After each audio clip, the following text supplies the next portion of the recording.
Ready? Ready. 3, 2, 1, let's rock and roll! Go! He's behind some of the most famous faces in gaming history. Well, obviously, he's created a lot of iconic characters. I grew up on Miyamoto-san's games. And wouldn't take no for an answer. And he's not afraid to kind of put his foot out there and say, I'm going to do it this way. If you don't like it, too bad. Oh, fine then. I think he's a madman, but he's great. But he is crazy. For Shigeru Miyamoto, games were his destiny. Ever since I was a kid, I've always wanted to create things that would shock or surprise or bring enjoyment to people. This unlikely superstar was recognized by Hollywood royalty. Just by chance, George Lucas happened to be there, and he saw me and he called me into his room. He gambled. There were people in Nintendo that were really thinking that the numbers weren't as strong. And won.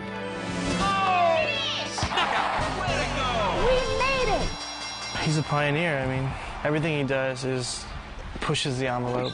This is the story of one of the most prolific figures of our time, Shigeru Miyamoto.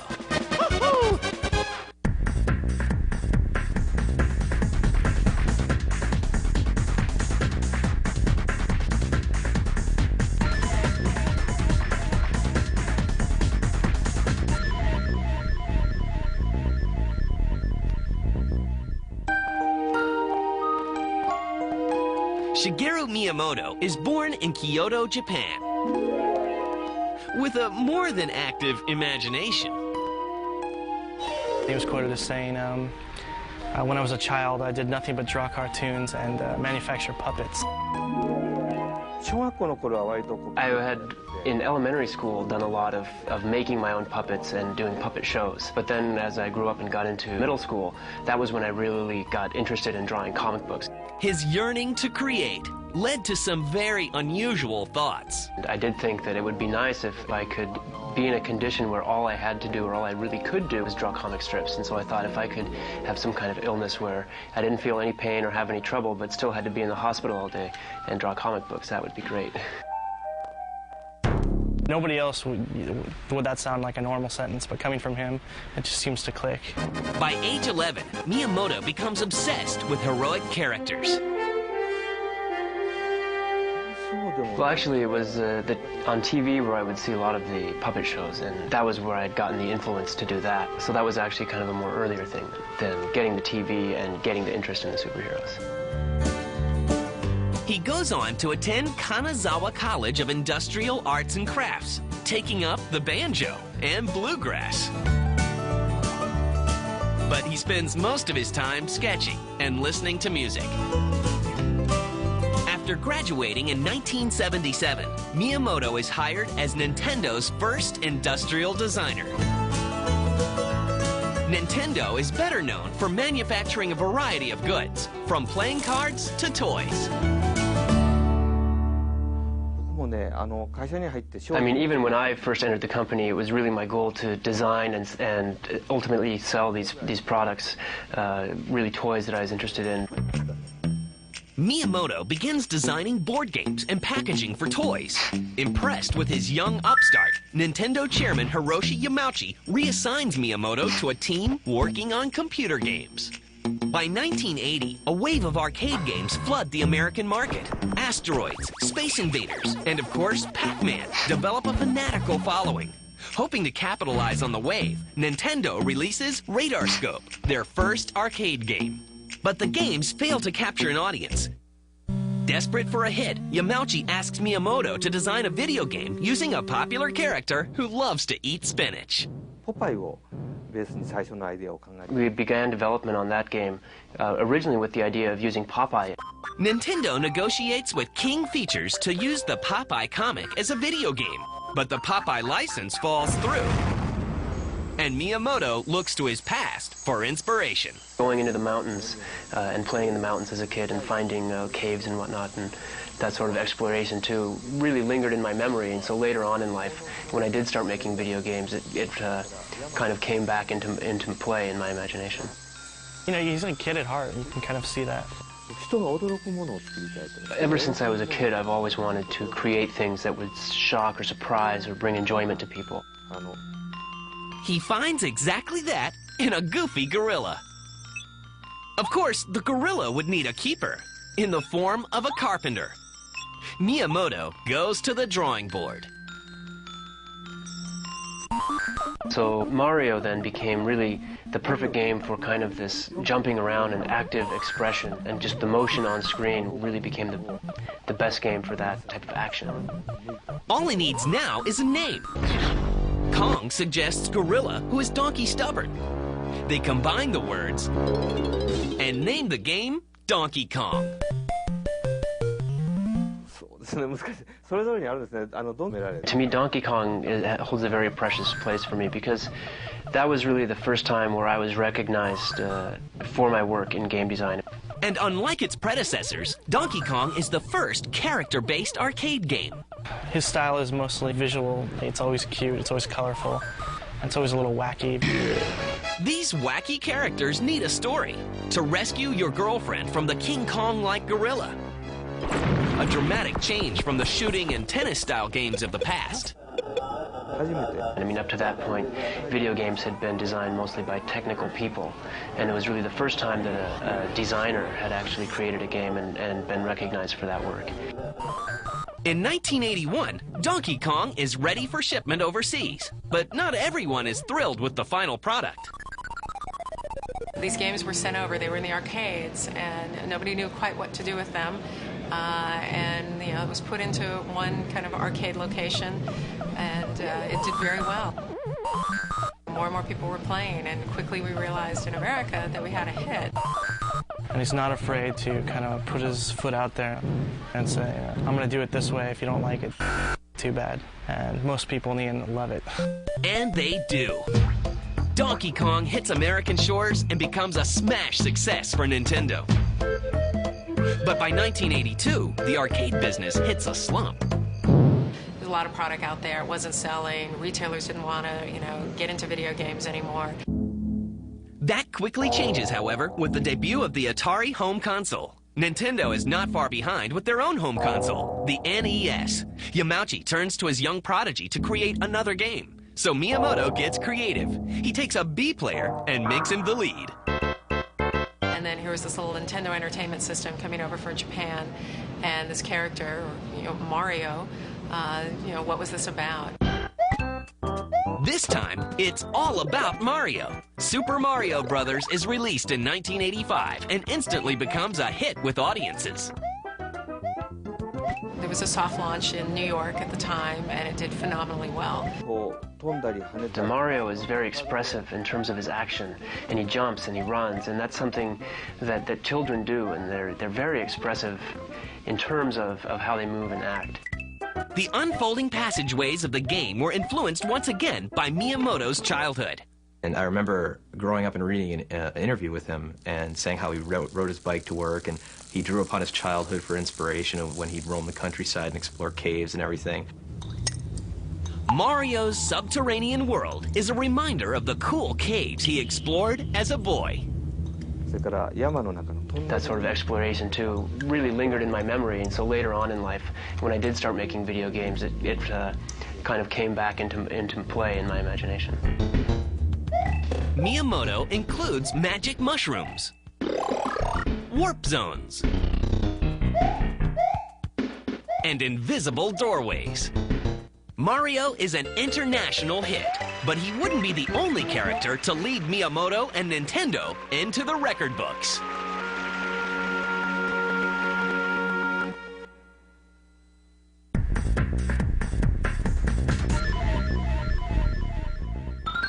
Super Mario is a smash hit and a revolution in gaming.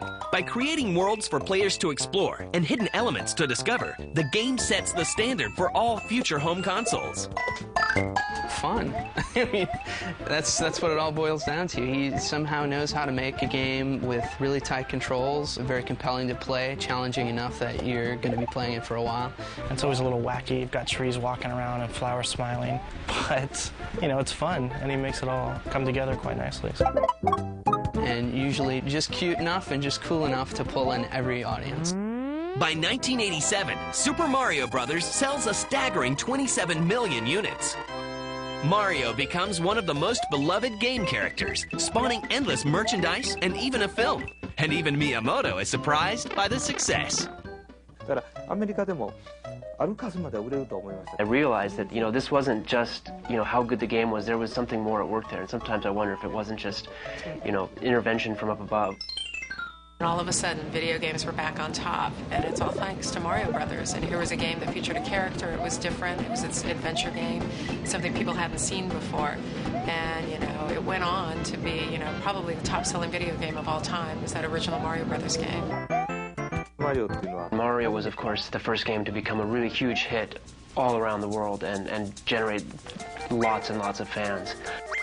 Propelled by Mario's success, Nintendo becomes the most profitable company in Japan and reportedly gathers fans like Steven Spielberg and George Lucas. There was one instance where I was visiting Skywalker Ranch, and just by chance, George Lucas happened to be there, and he saw me and he called me into his room, and we were able to meet then. Despite worldwide success, Miyamoto remains humble. You know, I think really success isn't something that comes just from your own efforts. I think he recognizes that you can't do it all alone. While he has been responsible for many games, you know, he has a very strong team behind him. In fact, Miyamoto still makes a manager's salary, a far cry from the millions one would think. I still believe I am a member of a team. Good luck. The directors and assistants that I've worked with over the years that are now coming to the forefront and working on their own games also really value the input and the strengths of working as a team. For Mr. Miyamoto, he just has you know, wonderful freedom working at Nintendo, the ability to create these games that he wants to create. And, you know, that's what he is. He's a creator. He wants to be able to have the freedom to do that. And Nintendo has been able to grant him that freedom.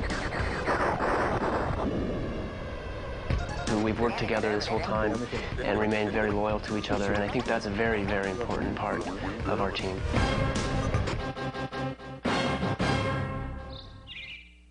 This team player still lives in a modest house in Kyoto with his wife and 2 children, and still plays a little bluegrass. I still play guitar quite a bit, but the banjo requires a lot of technique, so I'll pick it up once in a while and play, but not as much as I used to. Dad puts his foot down when it comes to his own kids. We do limit how much time we let the kids play video games. I think it's more important for them to experience a lot of different things and open themselves up to different experiences. And so I'm putting a lot more emphasis on that now. With a string of hits, the pressure is on Miyamoto to come up with original characters.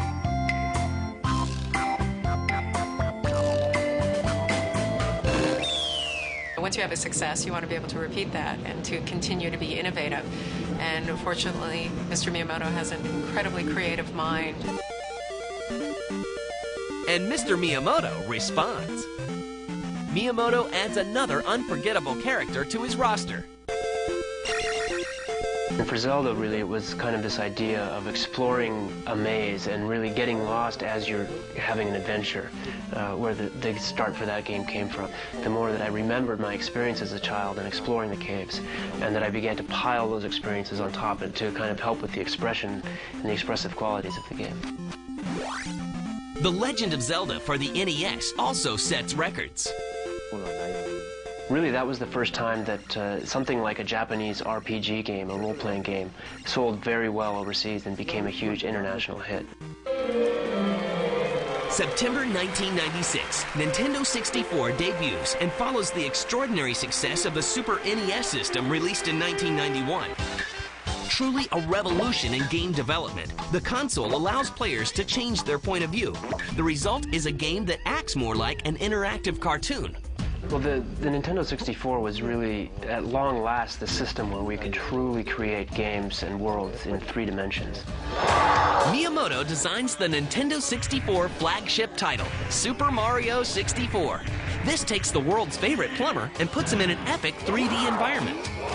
You could actually make Mario run, skip, jump, somersault all around, and you could do that for an hour and just have fun with it. In just 3 months, Mario sells more than 2 million copies of his game in the United States alone. With the success of Donkey Kong, Mario, and now Zelda, Miyamoto is responsible for creating 3 powerhouse franchises for Nintendo. Having Mr. Miyamoto be a part of Nintendo has been critical to Nintendo's success. And it's because of what Mr. Miyamoto has done himself with his games, but also what he has been able to impart on other developers within our company and other developers we work with. One of those collaborations is revolutionary. Miyamoto teams up with developers Argonaut.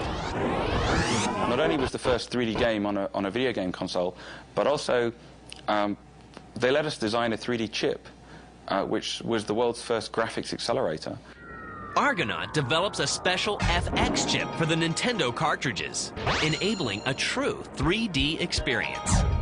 It became known as the Super FX chip, although during development it was codenamed the Mario chip. The result is Star Fox, a space shooter game. And once again, Miyamoto scores big and consistently raises the bar. He is known worldwide as one of the very best video game designers. Oh yes, Shigeru Miyamoto has graced Nintendo with innovative games and adorable little characters. But another endeavor would prove that Miyamoto is along for the whole ride.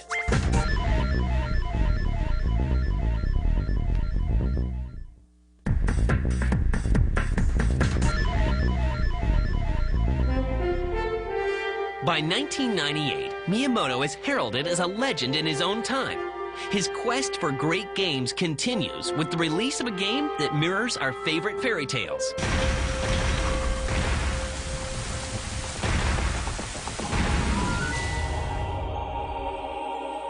Legend of Zelda, the Ocarina of Time. Miyamoto enlists a team of more than 100 programmers, designers, and artists. He's a pioneer. I mean, everything he does pushes the envelope. It's something new. It's something original. The pushing pays off when the latest Zelda game becomes one of the fastest-selling games in Nintendo history. Obviously, he's created a lot of iconic characters. I mean, you can almost equate him to Walt Disney in the world of video games. And Miyamoto is honored by his peers as the first recipient of the Lifetime Achievement Award from the Academy of Interactive Arts and Sciences. I mean, the lasting impressions that he made are probably the single most influential video game maker in history. In 2001, the next installment of Nintendo consoles is released, the GameCube. But with intense competition from PlayStation and Xbox, can Nintendo really compete? I think the Nintendo, quite frankly, was a little ill-prepared. They had a system in Japan they had to worry about. It's true that in Japan, when it launched, the initial sales figures were maybe a little bit slower than we had initially expected. I really think Microsoft came in and kind of like kicked a little butt because, you know, they got more systems out there, more software out there, and consequently sold a lot more because of it. But by the time we got to the end of the year, it had pretty much sold what we expected, and essentially we still had trouble meeting demand. Miyamoto shrugs off the competition. Rather than thinking about the competition between the hardware, really for me a more important topic is thinking about the games I've made in the past and what games I'm going to make in the future and how I can find new ways to bring enjoyment and entertainment to the user. Nintendo's known throughout the video game industry. Miyamoto has had his hand in over 60 Nintendo titles with new characters. 1080.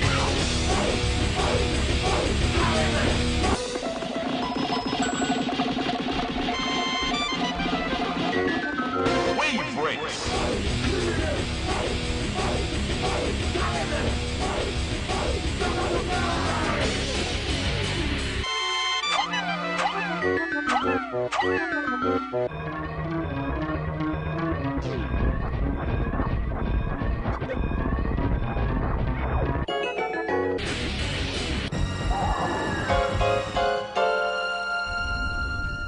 breathing new life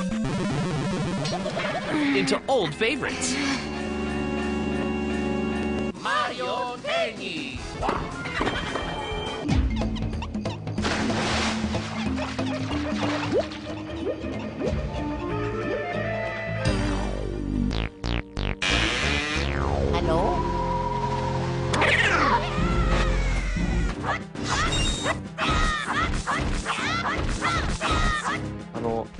Nintendo is a company that thinks very seriously about entertainment, and if entertainment were ever to go away, then Nintendo as a company would go away. But Miyamoto has no plans of going anywhere. He definitely and will always, be involved in the game development process. He has broadened his reach a little bit.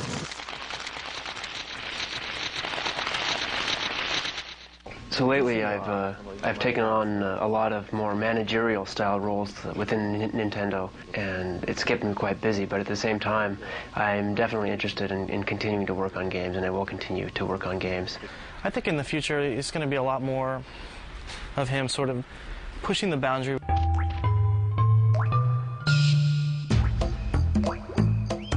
So in the very near future, we will be seeing new titles. Mario Sunshine, that holds some promise. My idea behind Mario is that he's this kind of funny old guy who, for some reason, always appears in the latest, greatest thing at the cutting edge of technology. Definitely the new Zelda is going to be amazing. But we're not trying to create the things that people are expecting. We're trying to create the things that people never expect. Ladies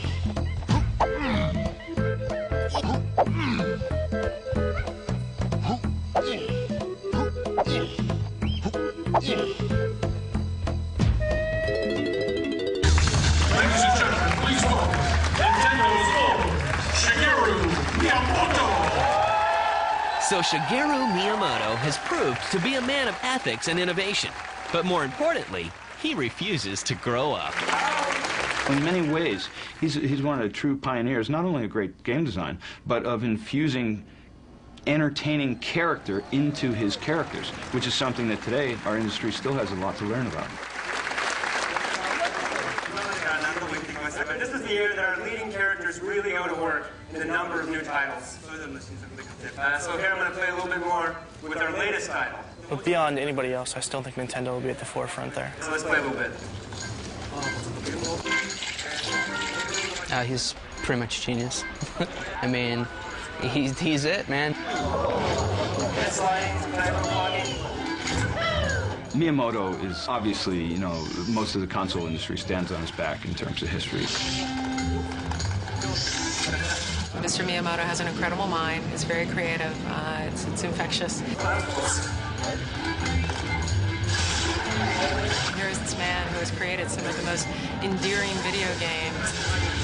So I hope you're all looking forward to Mario's latest adventure.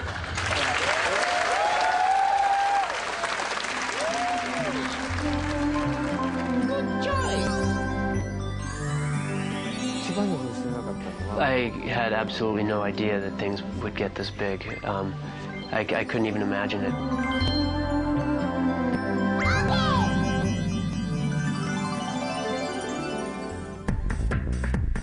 These are network IDs, and if he could look directly into the camera, and the first one would be watch what you play.